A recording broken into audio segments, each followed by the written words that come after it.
नमस्कार, बुलंद पत्रकार न्यूज़ में आप सभी का स्वागत है। देखते रहिए।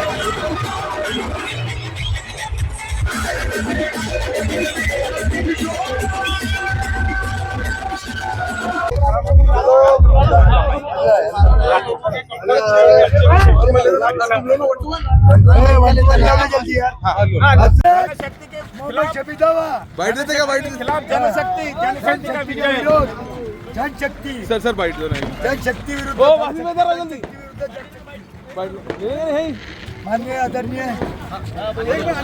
अन्ना को बाइट ऐतिहासिक विजय मिला है आपको। अरे अभी या भोकरदन तालुक्यामध्ये खरोखर हा नुसता राज्यात नाही आणि जिल्ह्यातला विजय नाहीये। हा राष्ट्रवादी काँग्रेस पार्टी शरदचंद्रजी पवार साहेबांच्या पक्षाच्या माध्यमातून आज इथं धनशक्तीच्या विरुद्धात जनशक्तीची लढाई ही झालेली आहे आणि त्याच्यात जनशक्ती ही विजय झालेली आहे।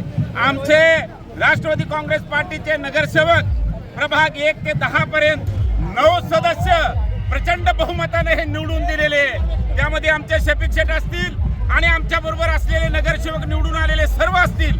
थोड्या मताने काही हरलेले, नंतर इथं संबंधित जे म्हणत होते धनशक्तीचा विजय होईल, धनशक्तीचा विजय होईल, इथं धनशक्तीचा विजय झालेला नाहीये।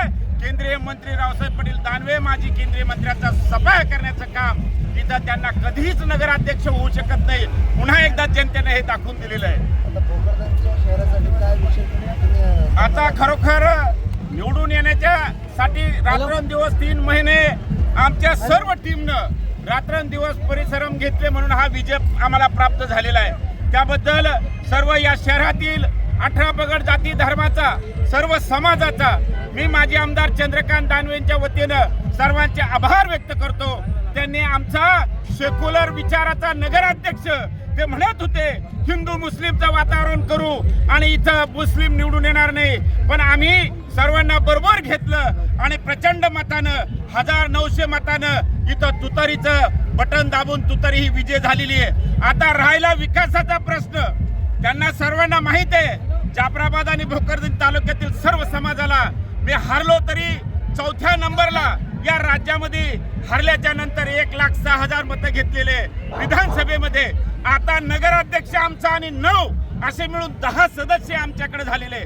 मी तुम्हाला सांगू इच्छितो या राज्यामध्ये जे गोरगरीब जनतेचं मायबाप सरकार ज्याला आपण म्हणतो, या सरकारच्या माध्यमातून आदरणीय शरदचंद्रजी पवार साहेबांच्या माध्यमातून या तालुक्याला पैसे आणण्याचं काम करू।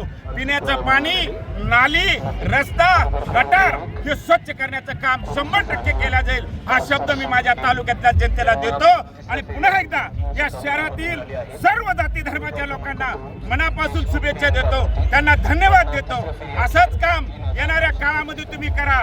मी म्हटलं होतं भयमुक्त हे शहर करू, आज खरोखर हे भयमुक्त शहर झालेलं आहे, त्याबद्दल त्यांना पुन्हा एकदा धन्यवाद देतो। आणि जे निवडून आले आमचे राष्ट्रवादी काँग्रेस पार्टी तुतारीचे, त्यांना मनापासून शुभेच्छा देतो आणि या शहरातील तमाम सर्व जाती धर्माच्या लोकांना पुन्हा एकदा धन्यवाद देतो।